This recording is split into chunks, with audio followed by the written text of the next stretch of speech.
that time of the day when all seems okay. It gets better when I hear you play.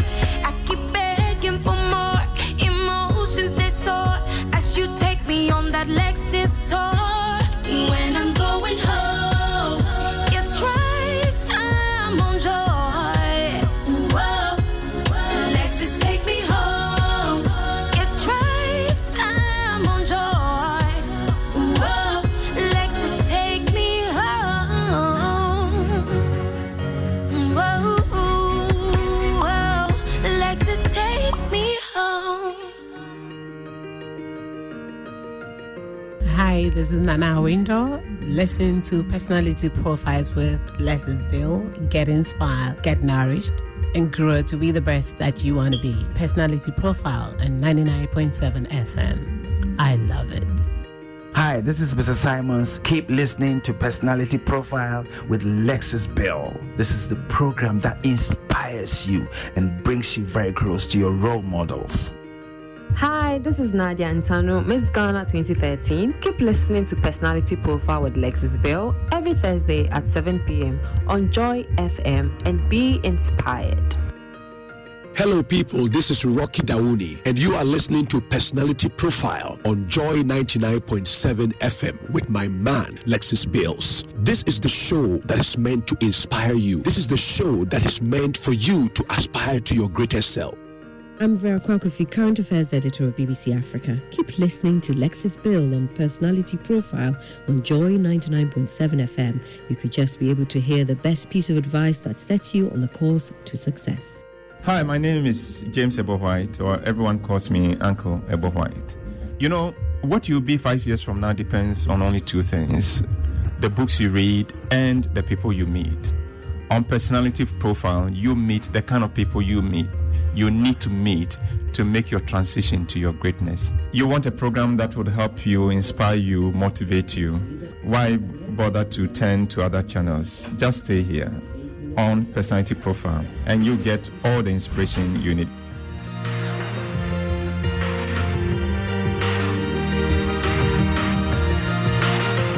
Yeah, you can be the greatest, you can be the best, you can be the King Kong banging on your chest. You could beat the world, you could beat the war. You can talk to God, go banging on his door. You can throw your hands up, you can beat the clock. Yeah. You can move a mountain, you can break rocks. You could be a master, don't wait for luck. Dedicate yourself and you go find yourself. Standing in the Hall of Fame. Yeah. And the world's gonna know your name. Yeah. 'Cause you burn with the God's flame. Yeah. And the world's gonna know your name. Yeah. And you'll be on the walls of the Hall of Fame. You can go the distance, you can run the mile. You can walk straight through hell with a smile. You could be the hero, you can get the gold. Breaking all the records they thought never could be broke. Yeah, do it for your people, do it for your pride. And you're never gonna know if you never even try. Do it for your country, do it for your name. 'Cause there's gonna be a day when you're Standing in the Hall of Fame. And the world's gonna know your name. 'Cause you burn with the God's flame. And the world's gonna know your name. And you'll be on the walls of the Hall of Fame. be a champion. Be a champion. Be a champion. Be a champion. Be students, be teachers, be politicians, be preachers. Yeah. Be believers, be leaders, be astronauts, be champions, be truth seekers. Be students, be teachers, be politicians, be preachers. Yeah. Be believers, be leaders, be astronauts, be champions. Standing in the Hall of Fame. And the world's gonna know your name. 'Cause you burn with the God's flame. And the world's gonna know your name. And you'll be on the walls of the Hall of Fame. Be a champion. You can be the best, you can be a champion.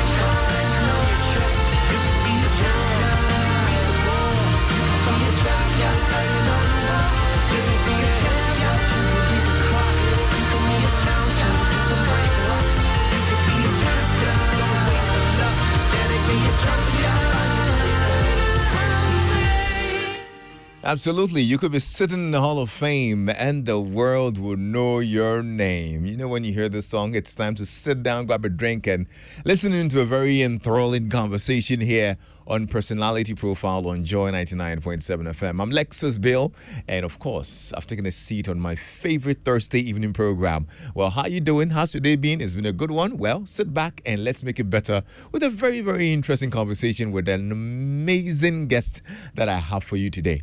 Before I tell you about him, remember this video is, the video for this conversation is live on our Facebook page. So if you're driving and you're going to be worried about, tuning off, no, not at all. Just log on to our Facebook page and you can join the live feed, or you can share it with your friends and family on your WhatsApp or, on your social media, and they will definitely also tune in as well. Anyway, so this evening I spent time with a very young, hard-working business leader who is transforming a very critical sector in our economy.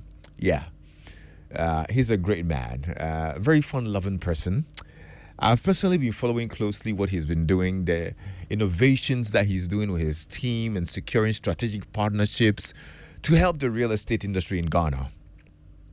Tell you what, he worked as an estate manager with St. George Property Developers in Chelsea, London, in the United Kingdom. Later became a branch manager at Crossland Estates, also in London. He's got a real vast international experience when it comes to real estate, very invaluable, from the United States, working as a business analyst and operations manager. And later on, after distinguishing himself in the role for 4 years, he was promoted to the position of customer support manager as well with Fannie Mae in the United States. But in 2017, the president of the Republic of Ghana said, look, come over and come help me. Yes, he appointed him as the managing director of the State Housing Company, where he currently works, to promote the government's housing policies and initiatives to create a better housing and real estate industry. He holds a BA in Arts, Law and Sociology from the Kwame Nkrumah University of Science and Technology, an HND in Marketing from the Kumasi Technical University, and an MA Public Administration from the University of Baltimore. He is the managing director and member of the board of directors of the State Housing Company Limited, Mr. Kwabena Ampofo Appiah, and we affectionately call him the virus. My brother. How you doing, man? So good to see you. Good to see you. You look well. Thank you. It's been forever. Almost 2 decades. 2 decades or more. Oh, yeah. Boy. And I'm so happy. Things go full circle, and you get to meet the brothers and you realize that you're doing amazing stuff. And I'm so proud of the journey. You're doing very well. Thank you. Every time I listen, she was like Lexus. So I'm proud of you. Thank you so much. And I'm happy to see you as well. Doing amazing things. I've been following a lot of the projects that you're commissioning here and there. I think recently I saw that you secured a strategic partnership with the Ghana Medical Association. That was just a couple of days ago, wasn't it? That was actually yesterday. It was yesterday? Yes. Yeah, I saw the videos and I was like, wow, this is an amazing move. You're doing so well. Thank you. And I'm just hoping that these are baby steps that we can build on to do bigger things. I see. How has it been generally? In your role in life? It's been okay. I always believe that I can always get better. Yes, if you are at 1 this year, next year let's try to get to 2. Yeah. And then move on with it. Baby steps, and try to build upon it. I believe that is the only way that you'll be able to grow anything that you're doing. Are you content with the steps you're taking? Are you content with how far you've come personally and also with your organization? I believe we can do more. I'm satisfied, but I believe that there's more room for improvement. There's so much that we can do that we've not done yet, and I believe that we can still push forward and do much better. No, I was particularly impressed with the Ghana Medical Association providing about 200 homes, affordable homes for young health professionals and whatnot. Give me a bit of insight into that. So, Lexus, I've always believed in that. Housing is a human right, and in Ghana, we have to be able to change the way that we provide housing to Ghanaians. if you are born in Ghana as it is now, basically, before you move into your own home, for most of us, for most people, you'll be paying 2-3 times what other people in other jurisdictions would be doing. Because, for example, Lexus, if you, a young graduate from Kwame Nkrumah University, if he is lucky to get a job, then you have to rent. Then you would have to look for land to buy. Yeah. Then have to now build gradually. As the person is doing that, they're also renting. So basically, they're paying twice for their house. That's true. And I've always believed that that is something that we should be moving away from and get into a space where a young person who wants to be able to own their own home should be able to pay once for their home. And so in the last 6 years, some of us have been pushing for a change in that paradigm where young people are able to get affordable homes, and especially with affordable mortgages. And I'm happy that now we are at a point where we have that going forward, where we have the National Affordable Mortgage Program and the National Affordable Housing Program working hand in hand, whereby young people can be able to get mortgages at a very low interest rate for a long period of time. So they'll be able to get a home early in life and then pay over time. I see a lot of people, when they are close to retirement age, their number one stress is, where am I going to retire to? That is how come you see a lot of people in their 60s who are looking for extensions in their contracts, etc.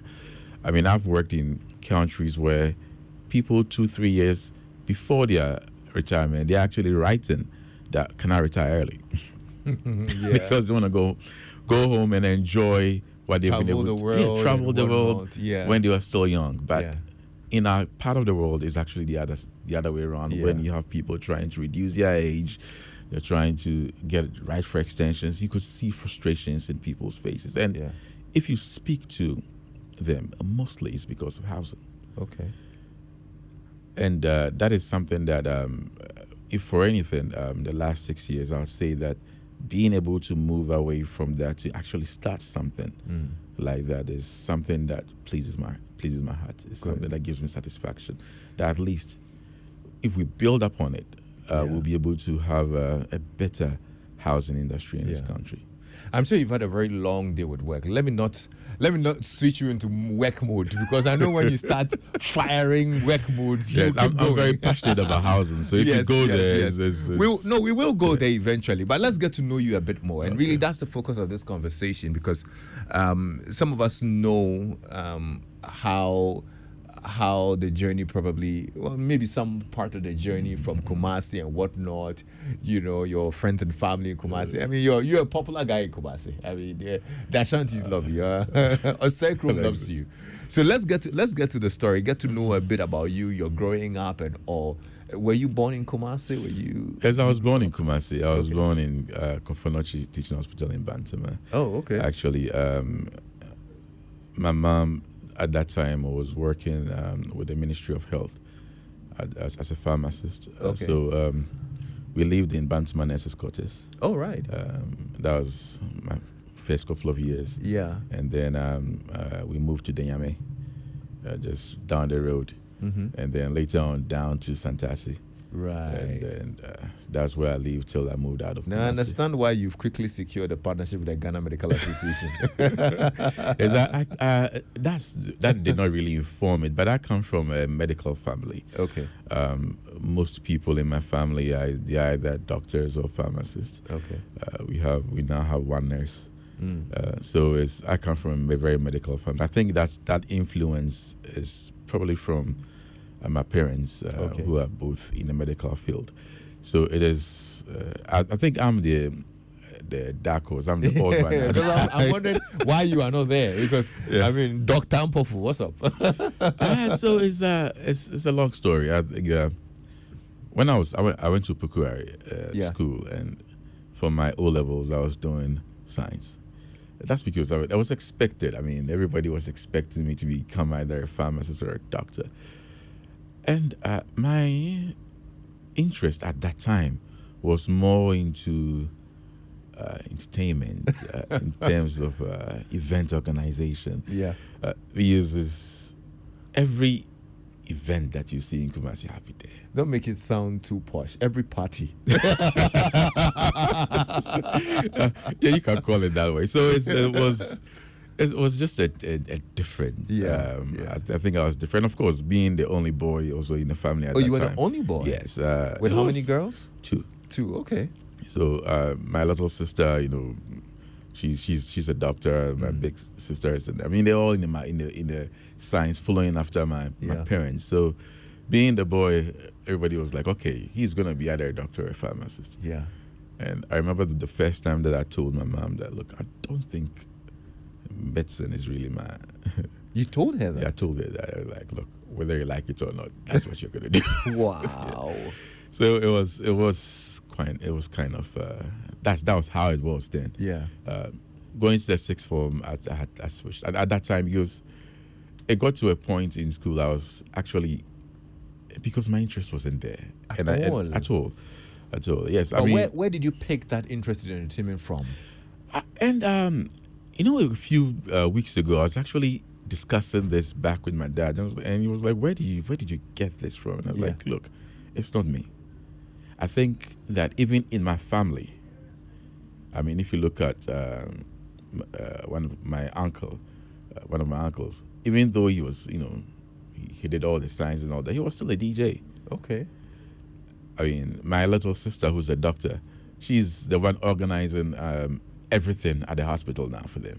So even though she's a doctor, she's still an organizer. She still likes entertainment. Right. My little cousin, William Donko, he's a brilliant sharp chap, but he's still a DJ in Accra. It's something that I think is somewhere in the blood that we've not really, really harnessed. Yeah, I think they were trying to suppress it, but you brought it out. Even before me, even my elderly uncles, they were still doing it. But I think because at that time, back in the day, to be respected, you have to either be a doctor or a pharmacist. So that was what we were all being pushed to do. But I think I survived. In fact, you were a rapper. Come on, that's yeah. I used to rap. You used to. I used to. I remember some of the bars. I think we should give you a microphone right now, right? No, you need to do more than that. Well, but, really? It's. I used to. I've always thought. There were times that I thought. Thought about one day maybe I'll come up with a rap album. Oh, is it? Oh yeah, I did. You thought about it? That my friends at that time were talking about Chame Kwame, talking about all those people. That was all that we used to do. Yeah. They'll come back, back on campus in my room. We would do mixes and stuff. Yeah.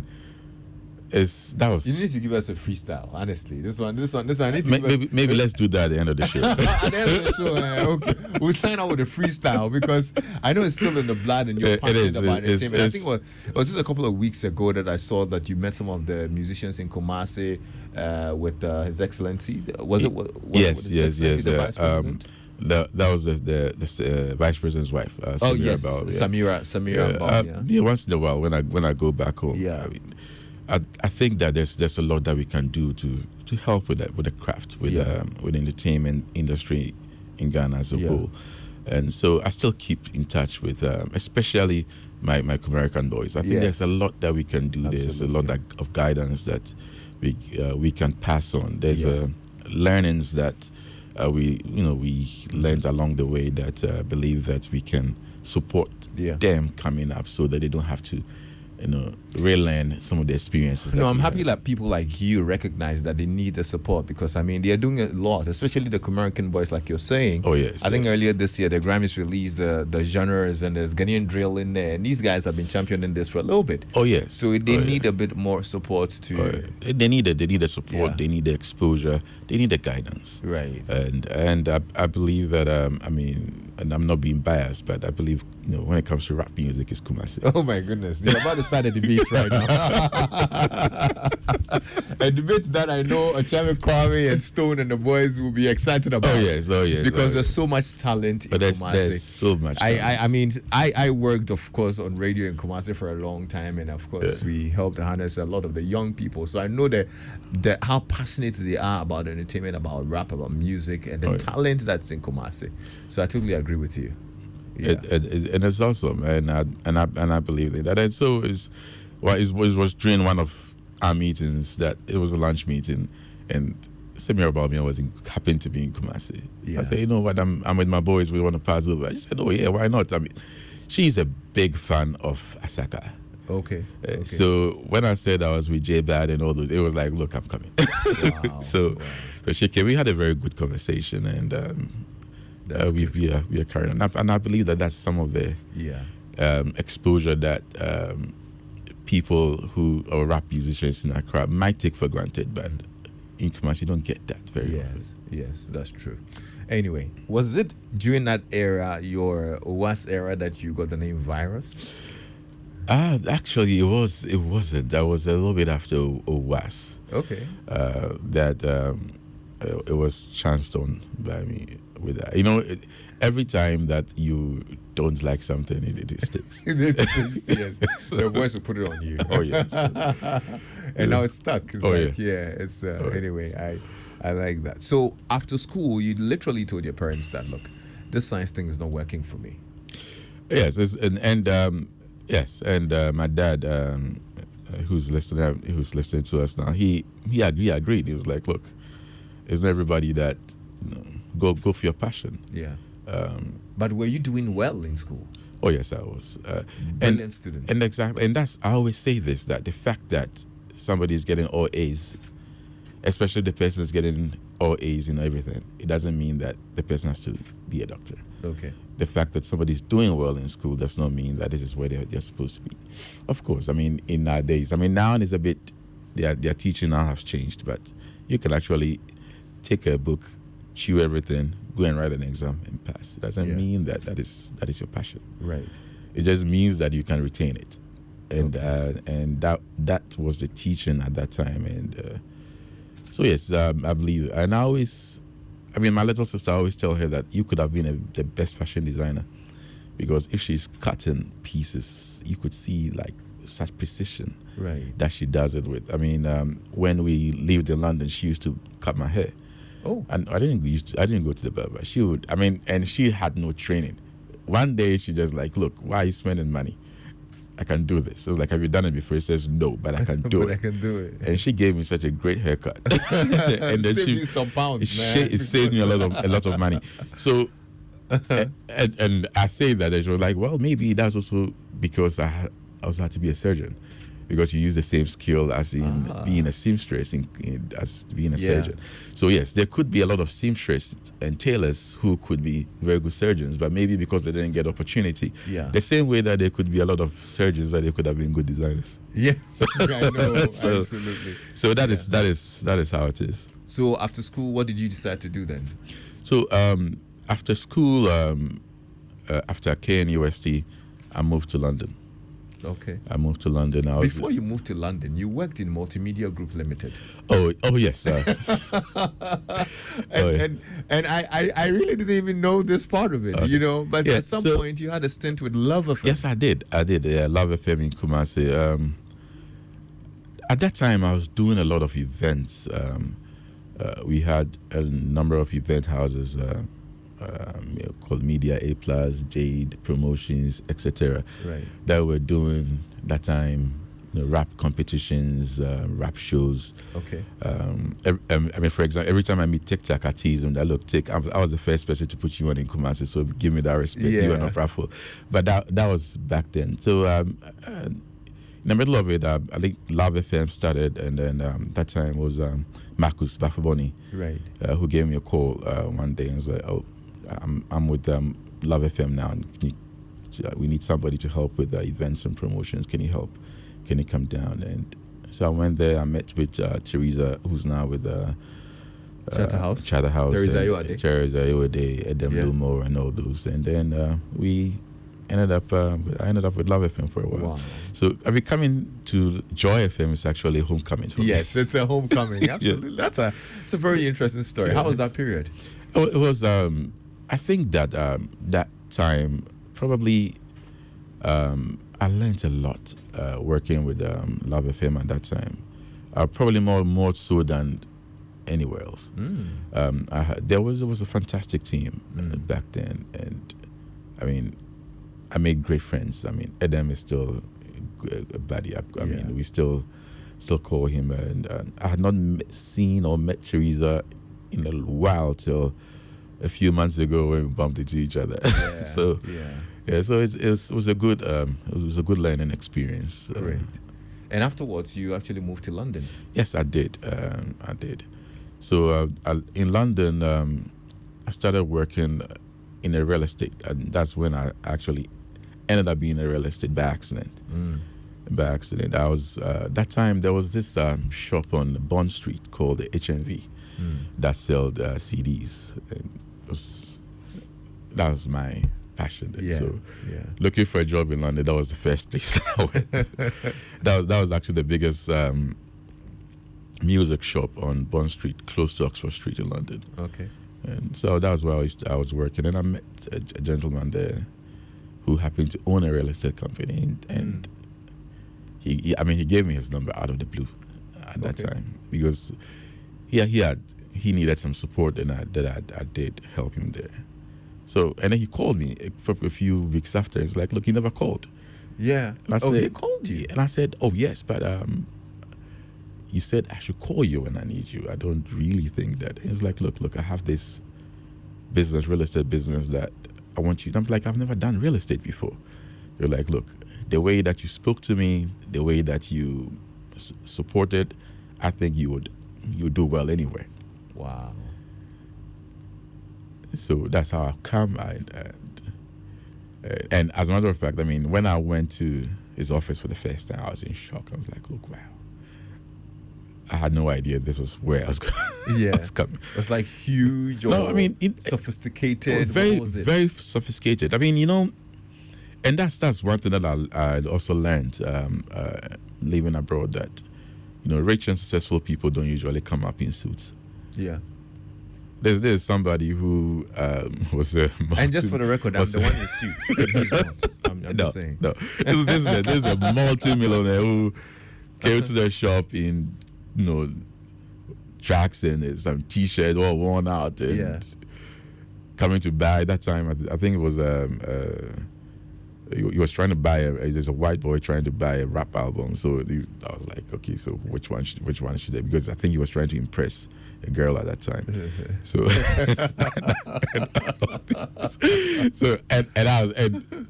I did not think that he was, but then again, you don't judge a book by the cover. Yeah. That was a lesson then. Yeah.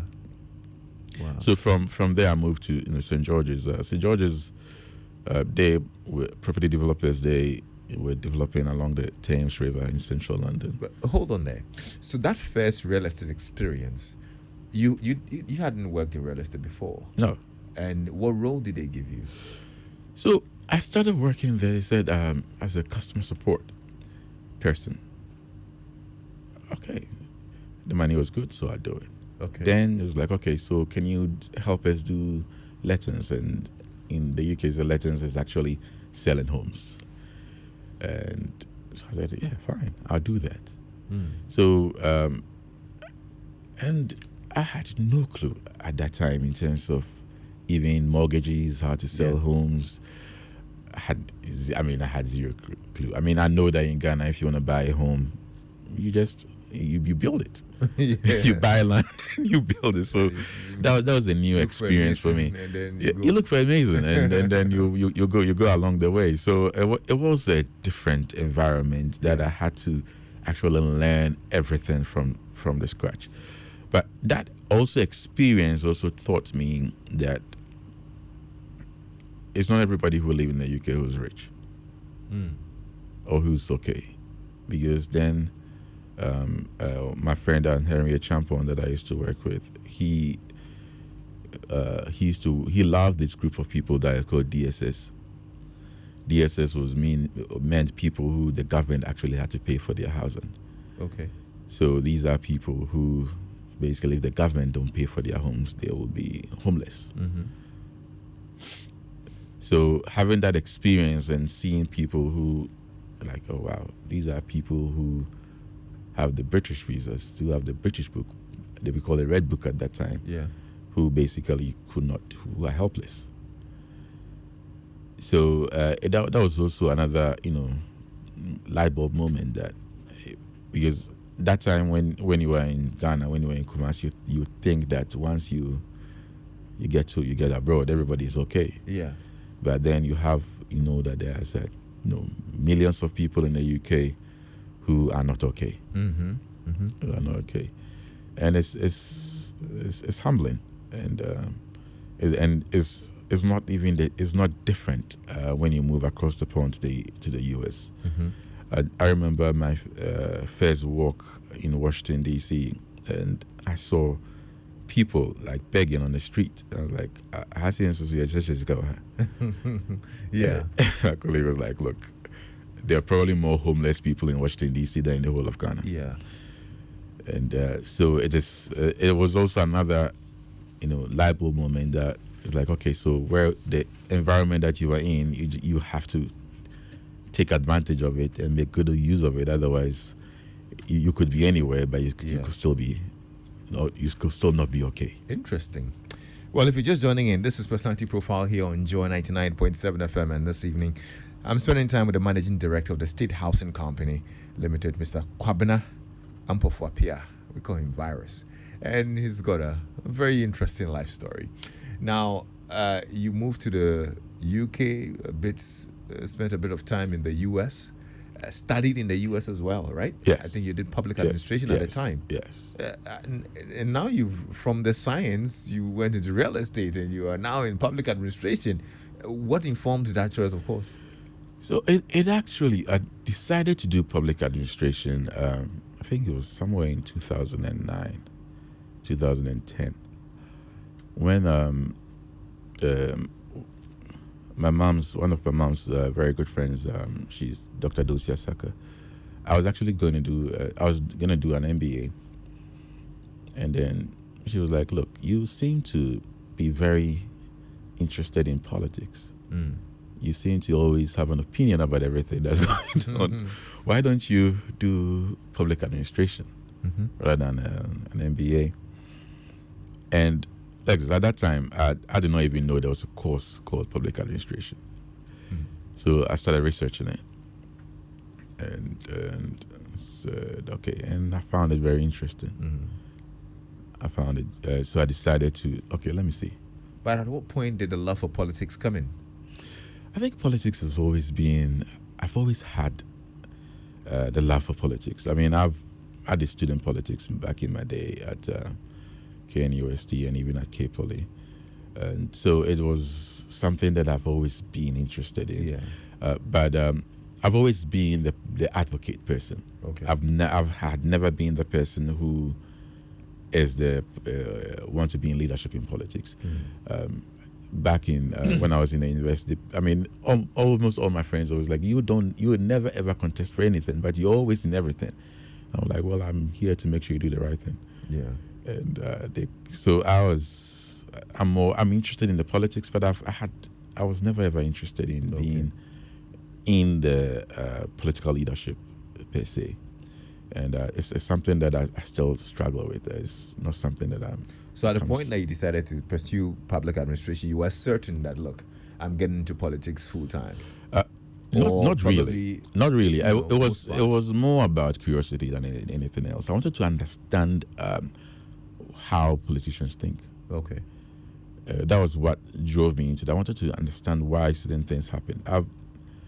I had close encounters at that time with a lot of people, especially who were in leadership in Ghana in 2009, there about 2010, and I was like, okay, so I wanted to understand how the politics work. Okay. And that's why it was more about curiosity and trying to get to know the bureaucracy, how the bureaucracy works, how things move in the back end. And now you're knee deep in it because in 2017, the president appointed you as the MD for State Housing. Yes, and that's. Were you in Ghana at the time? No, I was not. That time I was working with Fannie Mae. Fannie Mae is the full name is the Federal National Mortgage Association. This is the biggest real estate in the world. It's a Fortune 500 company. Fannie Mae has about 70% of the real estate market in the United States. So I was working in the head office in Washington, D.C. And so when the president won, that was when I was asked to come down to Ghana. But you had a very good job at Fannie Mae. Oh, it's. Or it wasn't that good. I think that's probably the most difficult decision that I had to take in my life. Moving from UK to US wasn't that much of a. Yeah. And that time, look, I was a young boy or a young man. Fannie Mae is probably the most sought after job in the United States. Mm-hmm. And then you have it. You've been able to rise through the ranks. You get to a position, and then there's this opportunity to come to Ghana, and then you know that look, you have a big mouth, you have an opinion and everything. You are the one who is criticizing everything. I actually helped draft the infrastructure part of the MPP manifesto in 2016. So now it's okay. Come and execute the ideas. Come and show working. Show working. So at that time, you have a young family, and then you have been asked that. Look, it was you were married at the time. Yes, and they were with you there. Yes, my daughter at that time was just 2 years old. Wow. So it was like okay, so and then leaving everything. I remember the first time that I went to work and. I told my colleagues that I have to go to Ghana to do this. The first reaction was like, you must be out of your mind. And as a matter of fact, that at a point I thought I was out of my mind. Wow. But then I've always liked challenges. And it was a challenge that I was. So what was the deal breaker for you? In terms of moving yes. to Ghana? I don't think there was a deal breaker per se. My point was okay. So now you've done real estate in the UK. You've done it in the US. I joined Fannie Mae at a point where Fannie Mae was under conservatorship. Basically, it was going bankrupt. The government had to bail them out. I joined a team that the task was bring the company back to profitability. That time, I mean, if you Google Fannie Mae in 2007, 2008, and it's all bad news. So, and I remember my first day at Fannie Mae, I just got in, I was given a huge file, a laptop, and I was told that you have 2,000 calls to return. I was like, 2,000 calls from who? It was like, well, 2,000 calls from people in distress, people who are losing their homes, people are like, how am I going to do this? So that was my fire at Fannie Mae. That was the first day. I just checked my laptop and I saw, I would never forget, 2,895 missed calls. Wow. And I was like, look, you need to talk to all these people and give them options. Find out how you'll be able to save their homes. Give them different mortgage options. Do a loan workout for them. And mind you, I was British at that time. So coming to an American system, now you have to learn everything again. Yeah. So it was challenging. And first... So I'm wondering what then made you decide that, okay, I'm going to leave this and come back to Ghana. Coming to Ghana, my whole thought was, okay, so we don't have a real estate industry as I knew then in Ghana. And this was an opportunity for me to start something. It was an opportunity for me to also help support it. And I got to Ghana, I think my first day at State House, and when I walked into the office, I actually came down with one of my colleagues from Fannie Mae because he said I wanted to see where I was going to work. when we walked into State House and we went to the MD's office, when we got out, he was like, Faris, you really think this is what you want to do? And I said, let me I'll think about it. Yeah. So I was in Ghana for a few days just to see how it is. You had not resigned then? I had not resigned then. And so when we were going back on the flight, he was sitting next to me and kept on saying that, look, dude, don't do this. Don't do this. And I was like, if I don't do it, I'll be chickening out. And that was not how I was raised. Were you going to earn more in Ghana than in the U.S.? Oh, by far, no. You can't even compare. You can't even compare. Wow. No. You can't. I mean, it's a very unfair comparison. It's a very unfair comparison.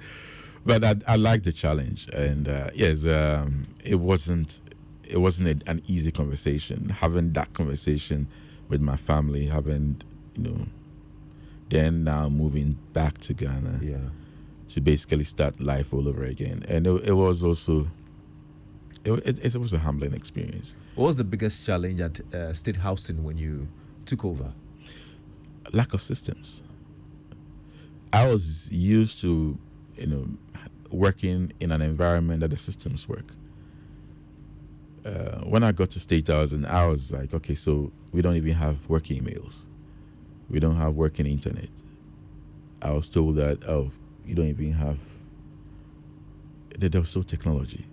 So that was a huge thing. I mean, we didn't even have a website. So that was a challenge in terms of the systems that were not in place. Okay. I wasn't used to reading like physical files. I was used to reading electronic files. Right. So having to go to the office and seeing 100 files that you have to review, that was challenging for me. Right. In terms of being spoiled, working abroad, and just with a click of a mouse, you'll be able to get every information that you want. But now you have to actually physically have to send somebody to the records room, having to move files and bringing it to you. That was a challenge for me. Was it profitable at the time? Was the company a going concern? I wasn't expecting it to be profitable. I mean, I was told that I was going to head an organization that needed help. That was something that I knew about. What I wasn't sure about was the extent. Okay. I knew that there was a company that needed some help, but I didn't know the extent. And when I got in, the first few months, going through the books, listening to all the horror stories, that was when the reality actually hit. That look. And a part of you was saying maybe your friend was right. I always say he's right and he's wrong. Yeah. But it was. I've not regretted coming. So, what kind of leadership style did you have to employ to be able to make it work? So I've always believed that if you're a leader, you are there as a figurehead. You are not. I mean, you are there because you happen to be there by grace. I always believe that if you're a leader, you have to bring people along. So my style has always been, okay, so what is it? How do we get things better? When I moved to State Housing, again, I was very new in the Ghana real estate industry. I didn't know anything. So now I have to learn. And you've learned from people who have been there, who know what they are doing, and also trusting in professionals, professional advice. I always believe in that. I'm not an architect. Right. I'm not a lawyer. So if I need legal advice, I need to speak to a lawyer. I need to speak to an architect. I need to speak to the expert. And then, based on the advice that they give you, that is when I make a decision on it. So I believed in an inclusive form of leadership where you listen to people. I think that is one strength that if you're a leader, you should have. One of the missions probably you were entrusted with was to make sure that you provide affordable housing. You help build affordable homes, basically, so that the ordinary Ghanaian can afford a home, like you said in your. Do you think you have been able to, achieve that mandate? No.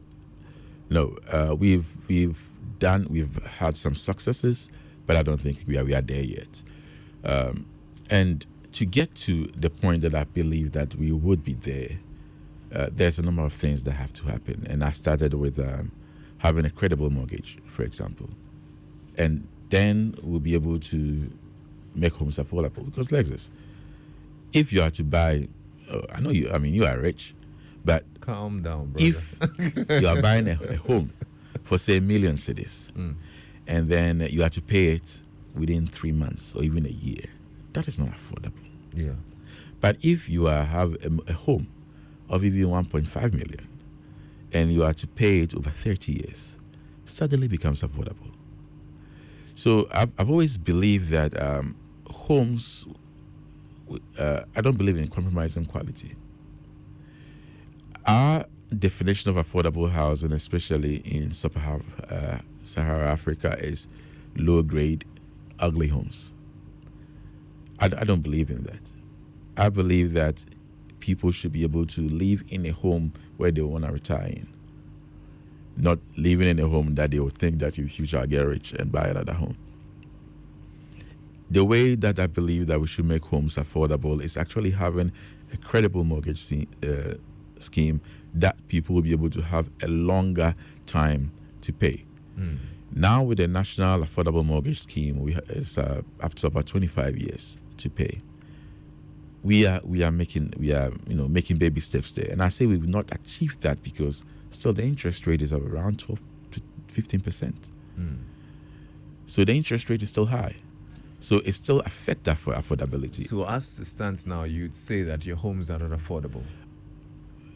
The homes are affordable. The financing of homes is what is not affordable.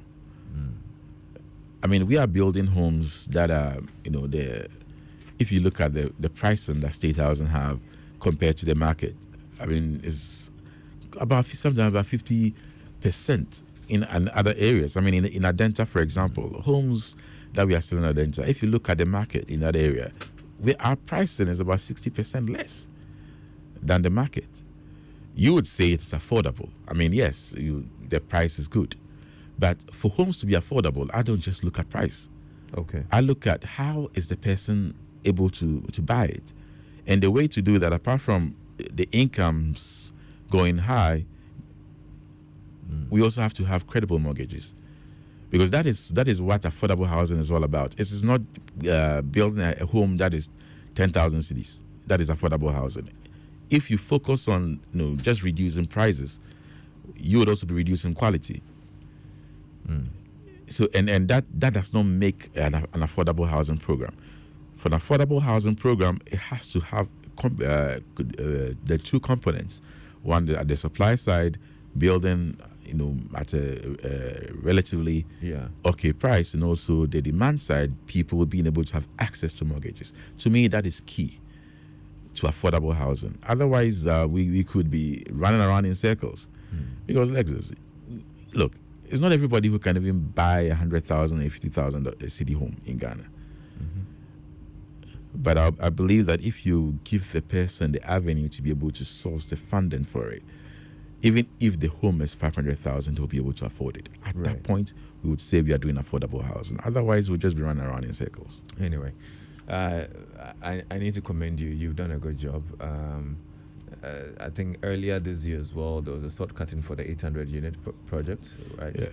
That's in Pokwase. In Pokwase as well. Because that's also another project that I'm very passionate about. Is I've always believed that the government have no business constructing homes. I believe in that. That the government should make the environment conducive for homes to be built by the private sector. Well, you could say I'm biased because I come from a very private sector driven economy, but that is how it's supposed to be. So, and that is where we are now, and that's why I said that we have some successes, but to me, it's still baby steps where the government is not building. What the government is doing is providing the land and infrastructure, and then say the private sector should go out and build it. And I think that is the way to go. I've never believed in the government, borrowing money, giving it to individuals to go and build affordable housing. To me, it's It's something that is so colonial, and it's something that I'm glad is behind us now. It's not something that we should be doing as a country. What's the biggest lesson life has taught you, Virus? I think it's actually humility. I believe that if you are humble, you can get a lot of things. If you are helpful, you can get most things. Throughout my story that I told you, you would realize that I've never had to apply for any job in my life. Everywhere I've been through somebody giving me a call or meeting, and out of the blue, somebody helping out. I've never had to sit in front of, say, I'm the one who can do this, X, Y, Z. I mean, I worked with Marcus Bafboni on an event in Kumasi. He was in Love FM. He was like, look, I like the way that you work. Come, let's work here. When I was in London, the same way. Every job that I've had is always through a referral. And I believe that if you are helpful, it takes you far. If you are humble, it even takes you further. Wow. And I've also believed that you should always be in competition with yourself. That's something that my grandfather actually, drummed it in my head when I was growing up. It was like, look, the only person who can beat you is you. Nice. If at the end of the year you are doing an assessment and you think that you were better last year than this year, you failed. Then you failed. That's a very profound thing. Yes, you I'm should. Glad you shared. Yeah, you should always look to be a better version of yourself. And the way that you do that is to work on yourself. There you go. Man, I mean, you're a gem, honestly, and I'm happy we got to talk today on Personality Profile. You have an amazing story, and I'm glad. Thank you so much. I'm glad. MD of State Housing Company Limited, Kwabena Ampofo Appiah, aka Virus. You have 30 seconds to give us some bars as we wrap up. So let's go. You have the microphone, and then I can hand over to MFA Pao to give us the news. MFA. See, MFA is waiting for you. That's it. Let's go. I just did. Hey, you did MFA freestyle. Yeah. Oh, that's. Anyway, thank you so much. Thank you so much, Alexis. It's been a pleasure. Yes. Thank you. Stay tuned into Joy 99.7 FM. I'm Lexus Bill. This Personality Profile, and I've been spending time with the MD of State Housing Company Limited, Mr. Kwabena Ampofo Appiah, aka Virus. It's 8 o'clock, and MFR has the latest in news. And tonight, a fire at the OA Travel Terminal at Havana raised U-turn bags, leaving many passengers stranded. Fire personnel had difficulty gaining access to the terminal after unidentified individuals, incensed by the delay in the fire service's response, resorted to pelting stones at the fire tenders. My colleague Faustina Safo was at the scene. Here's